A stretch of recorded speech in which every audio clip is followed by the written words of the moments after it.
पद्धतीने अनुच्छेद 356-57 स्वीकृत झाले.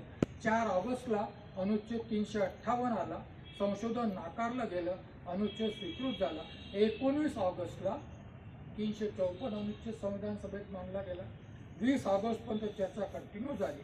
या चर्चेमध्ये पंडित हृदयनाथ कुंजरू संविधान सभेमध्ये जे अत्यंत विद्वान वगैरे सदस्य समजले जात होते, त्यामध्ये पंडित हृदयनाथ कुंजरू, पंडित लक्ष्मीकांत मित्र वगैरे वगैरे ही सदस्यांची नावं आवर्जून घेतली जातात. आणि मग पंडित हृदयनाथ कुंजरू डॉक्टर आंबेडकरांवर फार कठोर टीका करत होते. त्यांचं म्हणणं होतं की ही इज ए अथॉरिटरी. असं काही बोलतात की आमच्या भावनाला ठेच देतं. त्यांनी थोडंसं माइल्ड बोलावं अशी त्यांची अपेक्षा असते. पण डॉक्टर आंबेडकरांची स्टाईल जी होती. आणि मग ते म्हणतात की कुंजरू म्हणतात मग डिस्कशन झालं आणि तरी अनुच्छेद 354 झाला, अनुच्छेद 359 झाला आणि मग बाकी अनुच्छेद 307 झाला. डॉक्टर आंबेडकरांनी सर्व संशोधनं नाकारली आणि शेवटी मग डॉक्टर आंबेडकर प्रेसिडेंट म्हणतात हॅव यू एनिथिंग टू से. पुन्हा 360च्या शेवटी डॉक्टर आंबेडकरांना विचारलं जातं की तुम्हाला काय बोलायचं आहे का. डॉक्टर आंबेडकर म्हणतात if you think it's necessary I will. अध्यक्ष महोदय, तुम्हाला जर आवश्यक वाटत असेल तर बोलतो. प्रेसिडेंट म्हणतात नाही नाही, माझ्या बोलायचा तसा काही अर्थ नव्हता. डॉक्टर आंबेडकर म्हणतात की माझी काही बोलायची इच्छा नाही. आणि अशा पद्धतीने हे सर्व अनुच्छेद स्वीकारले गेलेले आहेत. हे सर्व अनुच्छेद अशा पद्धतीने स्वीकारले गेलेले आहेत. डॉक्टर आंबेडकरांनी अत्यंत समर्पकपणे हे अनुच्छेद मांडले आणि हे अनुच्छेद स्वीकार करून घेतले. त्या पद्धतीने 4 नोव्हेंबर 1948ला संविधानात संशोधन न करताही बदल करता येतो. संविधानात संशोधन न करताही बदल करता येतो हे डॉक्टर आंबेडकरांचं विधान नेहमी लक्षात ठेवावं. मोदीच्या बाबतीमध्ये इंदिरा गांधींनी संविधानात संशोधन केलं, परंतु मोदींनी संविधानात संशोधन न करताही संविधान बदलण्याचे प्रयास केलेले आहे. हा फरक आहे दोघांना. इंदिरा गांधींनी केलं संशोधन, त्याच्याकरता ती दोषी ठरली. त्याच्याकरता ती दोषी ठरली. कोणत्या परिस्थितीत ते केलं गेलं ते आपण पाहूया, परंतु त्याच्याकरता ती दोषी ठरली. परंतु मोदींनी जी नीती अवलंबलेली आहे ती नीती अवलंबलेली आहे संविधानात संशोधन न करताही, संविधानात संशोधन न करताही संविधानात बदल करण्याची, परिवर्तन करण्याची नीती अवलंबलेली आहे. दॅट इज मोर डेंजरस असं म्हणतात. आणि मग हे कोण करतात? डॉक्टर आंबेडकर कोण करतात? जे संविधानिक नैतिकता मान्य करत नाही, जे संविधानिक नैतिकता पाळत नाहीत, अशा व्यक्ती करतात. डॉक्टर आंबेडकर हार्डकोर डेमोक्रॅट म्हणून मानले जातात. हाडाचे लोकशाहीवादी, लोकशाहीप्रती समर्पित व्यक्तिमत्व म्हणून मानलं जातं. प्रत्येक प्रावधान संविधानामध्ये चेक्स अँड बॅलन्सेस आहे. तुम्हाला मी सांगतो की आणीबाणीचं प्रावधान करायचं असेल तर पहिल्यांदा मंत्रिमंडळाची बैठक बोलवावी लागते. मंत्रिमंडळाने लिखित शिफारस करावी लागते. ती शिफारस राष्ट्रपतीकडे जाते. त्यानंतर पार्लमेंट त्याला अनुमोदन करते. त्यानंतर पार्लमेंट त्याला अनुमोदन करते. त्याला चेक्स अँड बॅलन्सेस म्हणतात. इतकी सगळी व्यवस्था केल्यानंतरही जर मंत्रिमंडळ अंकित असेल, स्वतंत्र बुद्धीचे लोक नसतील, मी भक्त आहे म्हणून माझा एकही सदस्य लोकसभेत नसतानाही दुसऱ्यांदा मी मंत्री झालो, असे जर मंत्री असतील तर ते बोलतील का? ते बोलतील का? मग मंत्री भक्त, संसदेमध्ये थम्पिंग मेजॉरिटी आणि राष्ट्रपती रबर स्टॅम्प, काय उपयोग आहे चेक्स अँड बॅलन्सेस? काही उपयोग नाही. परंतु डॉक्टर आंबेडकर म्हणतात आणि म्हणून मग या संस्कृतीत डेड लेटर, परंतु तरीही आणीबाणीची घोषणा झाली. ही आणीबाणीची घोषणा कोणत्या परिस्थितीत झाली? 1975ला त्याचा विचार. 1973 साली गुजरातमध्ये एक आंदोलन झालं, ज्याला नवनिर्माण आंदोलन म्हणतात. हे नवनिर्माण आंदोलन आरक्षणाविरोधी होते. मध्ये मध्ये अशी आंदोलनं होत असतात. नवनिर्माण आंदोलन हे आरक्षण विरोधी. 1973ला झालं, 1991-92ला मंडेला आयोगाविरुद्ध मोठं आंदोलन झालं. 2009ला युथ फॉर युनिटी नावाने दिल्लीमध्ये मोठं आंदोलन झालं. ज्या आंदोलनाचं केंद्र all India institute of medical sciences होतं. नागपूरमधून एक आंदोलन सुरू झालं, ज्याला मेरिट बचाव काय save merit save India save India ही सगळी आंदोलनं RSS स्पॉन्सर्ड होती. ही सगळी आंदोलनं आरक्षणाच्या विरोधात झालेलं प्रत्येक आंदोलन हे RSS स्पॉन्सर्ड आहे. मंडल आयोगाचं मंडल विरुद्ध कमंडल असं म्हटलं गेलं ना. मंडल आयोगाचं स्पष्टच आहे, मंडल विरुद्ध कमंडल हा शब्दच होता त्या काळात वापरलेला. कोणी केली सगळी आंदोलनं? युथ फॉर युनिटी दिल्लीचं आंदोलन तिथलंच होतं, नागपूरचं आंदोलन सेव्ह मेरिट सेव्ह इंडिया तिथलंच होतं. ही सगळी आंदोलनं. तर त्या नवनिर्माण समितीने जे आंदोलन सुरू केलं, नवनिर्माण आंदोलन सुरू झालं. मुळात हे आंदोलन आरक्षण विरोधी होतं. या गुजरातच्या विद्यार्थ्यांनी आंदोलनाला राष्ट्रीय महत्व प्राप्त व्हावं म्हणून त्यावेळी जयप्रकाश नारायण नेता होते, गांधीवादी होते, फार मोठी गांधीवादी मानले जातात. आजही त्यांना फार श्रद्धेने पाहिलं जातात. आणि खेदाची बाब असेल की त्यांच्या प्रयत्नाने 1977 साली जनता सरकार आलं. मोरारजी देसाई, आता ह्या सगळ्या गोष्टी लक्षात ठेवायच्या तुम्ही. मोरारजी देसाई प्रधानमंत्री झाले आणि हे ते जसलोक हॉस्पिटल दिल्लीमध्ये ॲडमिट होते. कोण? जयप्रकाश नारायण जिवंतपणे मृत झाल्याची घोषणा केंद्र सरकारने केली होती. असं मतदार आहे केली होती. तर आठवत का ना अशा गोष्टी? मीच आठवल्या पाहिजे. जिवंत असताना मृत झाल्याची घोषणा केलेली होती. असे जयप्रकाश नारायण. इंदिरा आणि नेहरूंचे कर्तव्य. या जयप्रकाश नारायणांना नवनिर्माण समितीच्या आंदोलनाचं नेतृत्व प्रदान करण्यात आलं. याला राष्ट्रीय स्वरूप प्राप्त झालं. आणि मग त्यांनी त्या आंदोलनाला नाव दिलं संपूर्ण क्रांती आंदोलन. त्या आंदोलनाला काय नाव देण्यात आलं? संपूर्ण क्रांती आंदोलन. BJP, त्यावेळी BJP नव्हती, त्यावेळी जनसंघ होता. त्यावेळी भारतीय जनसंघ होता. जनसंघ मुळात RSS अशा आंदोलनांचा लाभ आपला फायदा. उदाहरणार्थ आपण वंदना संघानं खरंच स्वतःचा अभिमान वाढवला पाहिजे. जेव्हा अण्णा हजारेचं आंदोलन झालं, कोण होतं या आंदोलनात आणि कोणाला फायदा झाला? केजरीवालला झाला, निश्चितच झाला, पण त्याच्यापेक्षा जास्त फायदा कोणाला झाला? RSS BJPला झाला, त्याच्यापेक्षा जास्त फायदा. आणि कोण? अण्णा हजारे. वंदना संघाचा धम्मघोष एकमेव मासिक असा आहे ज्या मासिकामध्ये आपण एक अंक काढला ज्यामध्ये म्हटलं की अण्णा हजारे हे लोकशाही विरोधी आहे. आणि हे सिद्ध केलं, आपण मांडलेलं आहे. ते अंक त्या काळचे जर कोणाला उपलब्ध असतील तर जरूर वाचावे. फक्त वंदना संघाने मांडणी केलेली आहे की अण्णा हजारे हे लोकशाही विरोधी आहे. पॅरलल एक संस्था स्थापित करू इच्छितात भ्रष्टाचार निर्मूलनाचा. कोण विचारतात? कुठे अण्णा हजारे? कोण विचार? मेला की जिवंत आहे? कोण? परंतु मोठं कोण केलं? मीडियाने केलं. मोठं कोणी केलं? RSSने केलं. मोठं कोणी केलं? त्यावेळी जनसंघ होता, BJP होतं, BJPने केलं सगळं. ज्या रामदेव बाबाचा उदो केला जातो त्या रामदेव बाबाला 50 लाख रुपये दंड झाला. 14 प्रॉडक्ट्स त्याचे बंद झाले, जाहिरातीवर प्रतिबंध आला, तरी तो बाबा आहे. हा भारत. तर मग हे आंदोलन झालं. या आंदोलनामध्ये जयप्रकाश नारायण संपूर्ण क्रांती आंदोलन काय नाव दिलं? या आंदोलनामध्ये जयप्रकाश नारायणांनी आवाहन केलं कोणाला? मिलिटरी आणि पोलीस की तुम्ही सरकारशी असहकार करावा. लक्षात घ्या परिस्थिती. आणि ते मी 3 गोष्टी सांगितल्या. कोणत्या 3 गोष्टी सांगितल्या?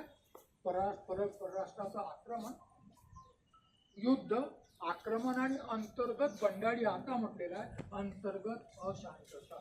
जर जर पोलीस आणि मिलिटरी जर सरकारशी कोऑपरेट करू नये असा जर देशातील एक मान्यवर, त्या तत्कालीन सगळ्यात मोठा गांधीवादी नेता जर आवाहन करत असेल तर देशात लॉ अँड ऑर्डरची सिच्युएशन काय होऊ शकते?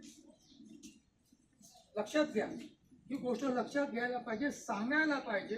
जयप्रकाश नारायणचे म्हणजे जेव्हा 1975च्या आणीबाणीचा विचार करतो तेव्हा ही परिस्थिती मांडता आली पाहिजे की जयप्रकाश नारायण आंदोलन केलेले लोकशाहीला मान्य आहे, तुमचं आंदोलन लोकशाहीला मान्य आहे, परंतु त्या आंदोलनाच्या नावाखाली जर मिलिटरी आणि पोलीस फोर्सने सरकारशी असहकार करावा असं आवाहन केलं जात असेल तर मोदी लोकशाहीची हत्या म्हणतात, लोकशाहीची हत्या म्हणतात. तिथे काय झालं, भीमा कोरेगावला काय झालं तुझं राष्ट्रपती, तरीही 4-5 वर्षापासून लोक जेलमध्ये आहेत. ही आणीबाणी आहे की नाही? काय केलं त्यांनी? प्रधानमंत्र्याला मारण्याचा कट केला, तो काय पुरावा आहे? हा पुरावा मोठा आहे की नाही? जाहीर आवाहन आहे. आणि मग या पार्श्वभूमीवर ती आणीबाणी लावण्यात आली. फक्त त्यामध्ये एक आणखीन आयाम जुळलेला आहे जो नकारात्मक आहे. तो आयाम आहे इंदिरा गांधींच्या निवडणुकीवर अलाहाबाद हायकोर्टामध्ये खटला दाखल करण्यात आलेला होता की या निवडणुकीमध्ये इंदिरा गांधींनी सत्तेचा दुरुपयोग केलेला आहे. अंडरलाईन करा, सत्तेचा दुरुपयोग केलेला आहे. आणि याचिका दाखल करणारे होते राजनारायण नवक, त्या रायबरेलीच्या सीटवरून निवडणूक लढल्या होत्या, त्या जिंकून आलेल्या त्या राजनारायणने. त्यावेळी जस्टिस शाह हायकोर्टाचे जज होते आणि त्यांनी निर्णय दिला की इंदिरा गांधींनी निवडणुकीमध्ये सत्तेचा दुरुपयोग केलेला आहे, त्यांना अपदस्थ करण्यात यावं, 6 वर्षापर्यंत त्यांना निवडणूक लढण्याकरता प्रतिबंध करण्यात यावं वगैरे वगैरे झालं.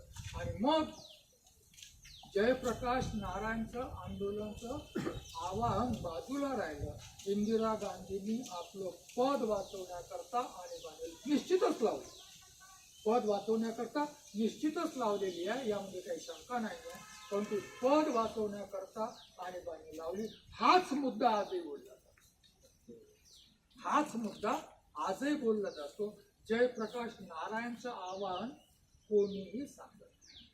जयप्रकाश नारायणचं या परिप्रेक्ष्यामध्ये ती आणीबाणी लावण्यात आलेली होती. आणि मग अशा पद्धतीने ही आणीबाणी लावली. 1977ला निवडणूक घोषित झाली आणि 1977ला लोकांनी इंदिरा गांधीला पराभव केला. परंतु या आणीबाणीचा फायदा सगळ्यात जास्त जर कोणाला झाला असेल तर तत्कालीन जनसंघाला झाला, तत्कालीन RSSला झाला. या आंदोलनामध्ये RSS आणि जनसंघ मोठ्या प्रमाणावर सहभागी झाले. जसं अण्णा हजारेचं आंदोलनामध्ये होतं त्याच्यापेक्षा मोठ्या प्रमाणात या आंदोलनामध्ये सहभागी झाले जयप्रकाश नारायणच्या नेतृत्वाखाली. समाजवादी लोकांनी, विशेषतः मधु लिमये, मधु दंडवते या लोकांनी आक्षेप घेतला यांच्या सहभागावर जयप्रकाश नारायणकडे की हे RSS वाले आहेत, हे संविधान विरोधी आहेत, हे लोकशाही विरोधी आहेत, यांना या आंदोलनात सहभागापासून रोखा. हे सगळं समजून घ्या तुम्ही, हे आवश्यक आहे, रोखावं. जयप्रकाश नारायण म्हणतात जर RSS, लक्षात घ्या, जयप्रकाश नारायण म्हणतात जर RSS गांधीची हत्या करण्यात कट कारस्थान रचणारा RSS अजूनही त्या आरोपातून मुक्त झालेले नाही. आणि गांधी भक्त जयप्रकाश नारायण म्हणतात जर RSS संविधान विरोधी आहे, लोकशाही विरोधी आहे, तर मीही लोकशाही विरोधी आहे, संविधान विरोधी आहे. आणखी काय परिस्थिती आहे? याचा फायदा असा झाला की या आंदोलनाच्या पूर्वी जनसंघाला अस्पृश्य पक्ष समजला जातो. अस्पृश्य म्हणजे ज्यांना कोणताही दुसरा राजकीय पक्ष ज्यांच्याबरोबर जाऊ इच्छित नाही आणि मतदारांनाही ज्यांनी नाकारलेला आहे असा पक्ष, त्याला अस्पृश्य पक्ष, त्याला अस्पृश्य पक्ष म्हटलं त्याला. त्याला अस्पृश्य कोणाचा पक्ष? ब्राह्मण बनियाचा पक्ष. ही इमेज होती. काय इमेज होती जनसंघाची? ब्राह्मण बनियाचा पक्ष. आणि म्हणून अस्पृश्य पक्ष ही इमेज होती. या आंदोलनात सहभागी झाले आणि मग आंदोलनात सहभागी झाल्यावर 1977च्या निवडणुकीमध्ये इंदिरा गांधी पराजित झाली आणि अनेक पक्षांची युती होऊन जनता पक्ष नावाचा पक्ष स्थापन करण्यात आला. जनता पक्ष नावाचा पक्ष स्थापन करण्यात आला आणि मग जनता पक्ष स्थापन झाल्यावर प्रधानमंत्री कोण व्हावं यावर चर्चा झाल्या. जगजीवन रामला तेव्हाही प्रधानमंत्री होऊ दिलं गेलं नाही, कारण जगजीवनराम अस्पृश्य आहे. एक अछूत देश का प्रधानमंत्री कैसे हो सकता है असं बोललं गेलं त्यावेळी. येईल थोडी काळ कदाचित संविधान आहे तो मत पाहू. आणि मग पहिल्यांदा माझ्या माहितीप्रमाणे, कदाचित अपुरी असेल माहिती, अटल बिहारी वाजपेयी, लालकृष्ण अडवाणी आणि नानाजी देशमुख पहिल्यांदा केंद्रीय मंत्रिमंडळात मंत्री झाले आणि केंद्राच्या सत्तेत सहभागी झाले. त्यांची जनसंघाची अस्पृश्यता समाप्त झाली. कशाचा परिणाम? आणि त्यांच्या आणीबाणीचे आभार मानायला पाहिजे. आजच्या बीजेपीने आणीबाणीचे आभार मानायला पाहिजे की त्या आणीबाणीने आमची अस्पृश्यता समाप्त केली. जे जन्मापासून लोकशाही विरोधी आहे. कोण? RSS. जन्मापासून लोकशाही विरोधी आहे. तेव्हा संविधान नव्हतं, त्यामुळे संविधान विरोधी आहे असं म्हणू शकत नाही आपण. परंतु जे जन्मापासून लोकशाही विरोधी आहे, जे संविधानाच्या जन्मापासून संविधान विरोधी आहे, ते आज घोषित करतात की आणीबाणीमध्ये संविधानाची हत्या झाली. हा विरोधाभास आपल्याला समजून घ्यायला पाहिजे. आणि मग 1980 साली पुन्हा समाजवादी पक्षाच्या लोकांनी जे सत्तेमध्ये सहभागी होते, विशेषतः मधुलिमेंचं नाव घेतलं जातं, मधुलिमेंनी पुन्हा एक प्रश्न उपस्थित केला की दुहेरी सदस्यत्व याचा अर्थ जनता पक्षाचं सदस्यत्व आणि RSSचं सदस्यत्व दोन्ही चालणार नाही. सत्तेत सहभागी असणाऱ्या जनसंघाने RSSचं सदस्यत्व नाकारलं पाहिजे. हा मुद्दा आहे. जनसंघाने काय पसंत केलं? वाजपेयी, अडवाणी, नानाजी देशमुखांनी काय पसंत केलं? या सर्वांनी सत्ता सोडणं पसंत केलं. परंतु RSSची सदस्यत्व समाप्त करणं पसंत केलं नाही. आणि त्याचा परिणाम जनसंघ जो विलीन झालेला होता जनता पक्षात, ते लोक बाहेर पडले आणि 1980 साली भारतीय जनता पक्षाची स्थापना झाली. पुढचा इतिहास तुम्हाला माहीत आहे, त्या इतिहासात मी जाणार नाही. आणि मग अशा पद्धतीने या आणीबाणीचे सर्वात मोठे लाभार्थी जर कोणी असतील, तर आजचे मोदी आहे, जे सत्तेत आले. आणीबाणी नसती तर यांची अस्पृश्यता कदाचित समाप्त आली नसती. आता याला काँग्रेसचं पाप म्हणावं की काय म्हणावं काही माहीत नाही, कारण जगामध्ये अशा घटना घडतात. परंतु काही उदार लोक त्याबद्दल माफी मागून मोकळे होतात. उदाहरणार्थ, हिटलरने आक्रमण केलं, जर्मनीने माफी मागितली. अमेरिकेने हिरोशिमा, नागासाकीवर द्वितीय महायुद्धामध्ये अनुभव टाकले. अमेरिकेने जपानची माफी मागितली. युद्ध हो तरी मग जपानने दुसऱ्या महायुद्धाच्या काळात कोरियावर अन्याय अत्याचार केलेत, महिलांवर अन्याय अत्याचार केले, त्याकरता जपानने माफी मागितली. होतात चुका, आपण फुलफूट नाही हो. त्या काळात चुका होतात, परंतु माफी मागल्याने माणूस छोटा होतो. तर अशा पद्धतीने आता आपण या अधिसूचनेचा विचार करूया. तर ही अधिसूचना आहे. अधिसूचना काय म्हणते? 25 जून 1975 रोजी आणीबाणी जाहीर करण्यात आली होती. त्यानंतर तत्कालीन सरकारने सत्तेचा प्रचंड गैरवापर केला आणि भारतीय जनतेला अतिरेक आणि अत्याचाराला सामोरे जावं लागले. भारतीय जनतेला राज्यघटनेवर आणि भारताच्या लवचिक लोकशाहीवर अतूट विश्वास आहे असं अधिसूचनेत म्हणण्यात आलेलं आहे. ही झाली अधिसूचना. 1975ला लावलेल्या आणीबाणीने लोकांवर अनन्य अत्याचार झाले वगैरे वगैरे असं. आणि मग हे गृहमंत्र्याचं विधान आहे. मग याच्या संबंधात गृहमंत्र्याचं विधान काय म्हणतं हेही आपण पाहूया. गृहमंत्री म्हणतात, तत्कालीन प्रधानमंत्री इंदिरा गांधी यांनी हुकुमशाही मानसिकतेचे निगरकट्ट प्रदर्शन करताना देशावर आणीबाणी लादून भारताच्या लोकशाहीचा गळा घुटला. लाखो लोकांना काही चूक नसताना तुरुंगात टाकण्यात आलं आणि माध्यमांची मुस्कटदाबी करण्यात आली. प्रधानमंत्री मोदी यांच्या नेतृत्वाखालील सरकारने लोकशाहीचं पुनरुज्जीवन करण्यासाठी ज्या लाखो लोकांनी संघर्ष केला त्यांचा सन्मान करण्यासाठी हा निर्णय आहे. 1977ला मोरारजी देसाईचं सरकार अस्तित्वात आल्यानंतर अनुच्छेद 42 मधल्या ज्या विघातक तरतुदी होत्या त्या बदलून संविधानाला पोषक अशा तरतुदी करण्यात आल्या. त्याचं श्रेय नाही. मोदी लोकशाही आणि संविधानाचं पुनर्जीवन करू इच्छितात असं श्रेय आहे. त्याला भक्त म्हणावं, कारण हा भक्ताच आहे.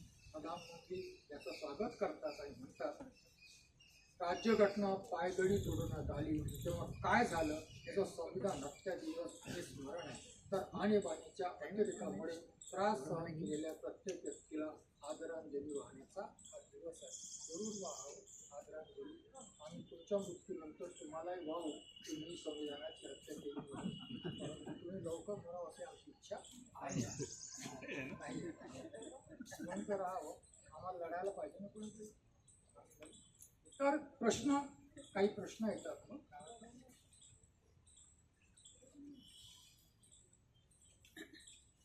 या परिप्रेक्षात एक आमचे मित्र आहे डॉक्टर विश्वंभर चौधरी, जे कोणत्या पॉलिटिकल पार्टीचे अध्यक्ष आहेत, त्यांनी एक प्रश्न उपस्थित केला. जर 25 जून 1975ला संविधानाची हत्या झाली असेल तर मग या देशात कोणत्या कायद्याच्या आधारे सरकार चालू? काय प्रश्न उपस्थित केला आहे? जर 25 जून 1975ला संविधानाची हत्या झाली असेल तर या देशात कोणत्या कायद्याच्या आधारे सरकार अस्तित्वात आहे, सरकार चालतं? आणि मग त्यांचं म्हणणं असं आहे की आम्ही सर्वोच्च न्यायालयाला पत्र लिहिणार आहोत. या देशात कोणता कायदा अस्तित्वात आहे याचं स्पष्टीकरण सर्वोच्च न्यायालयाने करावं. प्रश्न असा आहे की 25 जून 1975ला जर संविधानाची हत्या झाली, परंतु 2014 साली तुम्ही सत्तेत आले, तर 2014 ते 2024 सत्तेत होते त्यावेळी तुम्हाला याची आठवण का नाही? यावेळी तुम्हाला याची आठवण का आली नाही? आणि मग आता 2024मध्ये तुम्हाला साक्षात्कार होण्याचं काय होते? आणि मग याचं प्रयोजन फक्त एवढंच आहे, याचं प्रयोजन राजकारणामध्ये, याचं प्रयोजन 303 वरून 240 वर येण्यामध्ये आहे, याचं प्रयोजन 405 मध्ये आहे. 405 कशासाठी? आणि बोललं गेलं, तुम्हीच बोलला, त्याला नाकारलं नाही तुम्ही. तुम्ही जर जाहीररित्या म्हटलं असतं की या विधानाशी आम्ही सहमत नाही, याला आम्ही आमच्या पक्षातून हाकलतो, तर कदाचित तुमच्यावर विश्वास ठेवता आला असता. ज्यांनी म्हटलं ते आम्हाला 400 पार याच्याच करता पाहिजे, ते आम्हाला संविधान बदलायचं आहे, त्याचा मोदी, शहा, राजनाथ सिंग किंवा अन्य कोणत्याही बड्या नेत्याने, इव्हन RSS कोणीही त्याचा निषेध केला नाही, ते नाकारलं. याला मूकसंमती म्हणतात. जेव्हा एखादं विधान माझ्याच कुटुंबाच्या लोकांनी, माझ्याच पक्षाच्या लोकांनी केलं असेल आणि पक्ष प्रमुख या नात्याने आम्ही ते नाकारत नसू, तर त्याला आमची मूकसंमती आहे असं म्हटलं जातं. मग या सगळ्या विधानांना मूकसंमती असताना या काळात संविधानाची हत्या नाही झाली, निवडणुकीच्या पूर्वी नाही, आताच का? कारण मग 405चा मुद्दा निवडणुकीमध्ये कसा आला? यांना संविधान बदलायचं आहे, यांना लोकशाही नको आहे. आणि मग या आधारावर इंडिया आघाडीला जे काही यश मिळालं ते या मुद्द्यावर मिळालं. कोणत्या मुद्द्यावर मिळालं? की 405चा नारा एवढ्याच करता आहे की यांना संविधान आणि लोकशाही उद्ध्वस्त करायची आहे, म्हणून या 400चं मतदान पाहिजे याच्यावर. आणि याचं उत्तर मोदींना देता आलं. याचं उत्तर बीजेपीच्या कोणालाही देता आलं नाही, आजही देता येत नाही. पुढच्या प्रत्येक निवडणुकीमध्ये जेव्हा जेव्हा मुद्दा येईल तेव्हा देता येत नाही. मग कोणत्या प्रश्नाचं उत्तर देता येत नाही? 405 आम्हाला संविधान उद्ध्वस्त करण्याकरता नको होतं, आम्ही संविधानाचे संरक्षक आहोत, हे पुढच्याही निवडणुकांमध्ये प्रस्थापित करता येत नाही. तर मी चांगला आहे, मी तुमच्या हिताचा विचार करणारा आहे, मी तुमचं हित संरक्षित ठेवू इच्छितो, हे जर मला प्रस्थापित करता येत नसेल तर दुसऱ्याला हा तुमच्या अधिक अहित करेल एवढं सांगता येईल ना. दुसऱ्याला हा तुमचं अधिक अहित करेल. आम्ही संविधानाची कणाकणाने क्षणाक्षणाने हत्या करतो. आम्ही संविधानाची कणाकणाने आणि क्षणाक्षणाने हत्या करतो, हे एका झटक्यात करते एवढंच सांगतात. फरक एवढाच आहे, दोघंही हत्या करतो म्हणतात. त्याने हत्या केली, आम्ही करणार आहोत, परंतु आम्ही कणाकणाने क्षणाक्षणाने तुम्हाला मारू इच्छितो, स्लो पॉयझनिंग देऊ इच्छितो. त्यांनी एकदमच मारणार आहे हे स्पष्टीकरण होऊ शकतं, हे समर्थन होऊ शकतं का? आणि मग त्या प्रश्नाचं उत्तर देता येत नाही. आणि म्हणून मग हा प्रश्न आज उपस्थित झालेला आहे. संविधानाच्या हत्येचा प्रश्न, गडेबुळे मोडले ज्याला आपण म्हणतो, हे उखाडण्याचा प्रयत्न. मी मुद्दा शब्द वापरणार नाही, परंतु गडेबुळे मुद्दे म्हणणे, मुद्दा शब्द वापरणे हा त्याचा प्रश्न आहे. आणि एक लक्षात घ्या, शंभुकाचा हा वध झाला की हत्या झाली?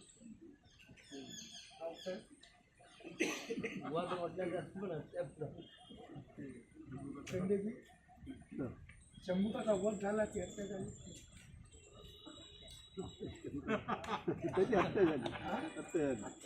मग तुम्ही RSS वाले नाही आहात, त्याचं प्रमाणपत्र आहे. कारण जो RSS वाला असेल तो म्हणतो शंभुकाचा वध म्हणतो, तो RSS वाला असेल तो म्हणतो गांधीचा वध. काय म्हणतो? गांधी. जे या विचाराचे नाही आहेत ते याला हत्या म्हणतात. हत्या अपराध आहे, हत्या अपराध आहे. वध हे धर्मकार्य आहे, वध हे धर्मकार्य आहे. आणि म्हणून ज्यांनी म्हणून रामाची पूजा केली जाते, म्हणून रामाची पूजा केली जाते, म्हणून गोडसेची पूजा केली जाते. वध हे धर्मकार्य आहे. आम्ही संविधानाचा वध करतो, तुम्ही हत्या करता, हा फरक आहे आमच्या दोघांमध्ये. त्यामुळे तुम्ही आमची पूजा करा, बरोबर? हा फरक आहे दोघांमध्ये. आणि म्हणून मग अशा पद्धतीने 2014 पासून थांबेन या ठिकाणी. 2014 पासून सातत्याने आपण धम्मघोषमध्ये लिहितो, वाचा तुम्ही धम्मघोष. कणाकणाने क्षणाक्षणाने हत्या. काल माझ्याकडे 2 मित्रमंडळी आलेली होती, त्यांना काहीतरी संविधानाविषयी बोलायचं होतं. माझ्याकडे रात्री 9 वाजता आले, या बाबा तुमचं स्वागत आहे. आणि मग त्यांना सांगितलं की मोदीजी संविधानाची हत्या करतायत, त्याच्याविषयी तुमचा एखादा संसदेमध्ये एखादा खासदार असेल जो प्रश्न विचारू शकत असेल की मोदीजीने धर्मनिरपेक्षतेची हत्या करून संविधानाला क्षती पोचवलेली आहे, यावर चर्चा घडवून आणण्याकरता जर कोणी एखादा प्रस्ताव मांडू इच्छित असेल तर आपण त्याला मार्गदर्शन करतो. आहे का कोणी तुमचा खासदार? खेदाची बाब अशी आहे की या निवडणुकीत इंडियाने धर्मनिरपेक्षता मुद्दा बोललं का? ऐकलं का तुम्ही कुठे? 22 जानेवारीला मोदींनी रामाच्या मूर्तीच्या प्राणप्रतिष्ठेचं यजमानपद स्वीकारलं. ही धर्मनिरपेक्षतेची हत्या असताना विरोधी पक्षांनी याला मुद्दा नाही दिला. आणि म्हणून कधी कधी या सगळ्या बाबींचा आपल्याला विचार करावा लागतो. मोदी निश्चितच संविधानाची हत्या करू इच्छितात याविषयी शंका आहे. मोदी निश्चितच लोकशाहीची हत्या करू इच्छितात याची शंका आहे. कारण 2014 पासून मोदीच्या सत्तेत येण्याचं कारण लोकशाहीच्या नावावर बहुसंख्याकांची हुकुमशाही, बहुसंख्याकांच्या मताचं ध्रुवीकरण करून मोदी सत्तेत येत आहे. या निवडणुकीमध्ये बहुसंख्याकांच्या ध्रुवीकरणाचे प्रयास झालेले आहेत. हे प्रयास लोकशाही आणि संविधानाला मारक आहे. बहुसंख्याकांची हुकुमशाही लोकशाही आणि संविधानाला मारक आहे. मग 2014 पासून जर प्रयास होत असतील, प्रधानमंत्र्यांनी रामाच्या मूर्तीची प्राण प्रतिष्ठा या लोकशाहीला मारक आहे याचा पुरावा असताना प्रधानमंत्री म्हणून तिकडे विवेकानंद शिला स्मारकावर जर समाधीत जात असतील, ही धर्मनिरपेक्ष हत्या असताना नाही, जर प्रधानमंत्री घोषित करत असतील 25 जून 1975ला संविधानाची हत्या झाली, तर हे शुद्ध राजकारण आहे. कारण आम्ही संविधानाची हत्या करू इच्छितो याचं उत्तर देता येत नाही, या आरोपाचं उत्तर देता येत नाही. त्याच्याकरता दुसऱ्यावर आरोप करून स्वतः निर्दोष सिद्ध करण्याचा प्रयास आहे. कधी कधी असं म्हटलं जातं की एखाद्यापेक्षा मोठं व्हायचं असेल तर साधा सोपा मार्ग आहे की त्याला छोटं करा. साधा सोपा मार्ग काय? त्याला छोटं करा. दुसऱ्याला दोष देऊ, स्वतःला निर्दोष सिद्ध करण्याचा प्रकार आहे. याच्याकडे कोणीही पाहू नये एवढंच मला वाटतं. धन्यवाद. कोणाला काही विचारायचं आहे?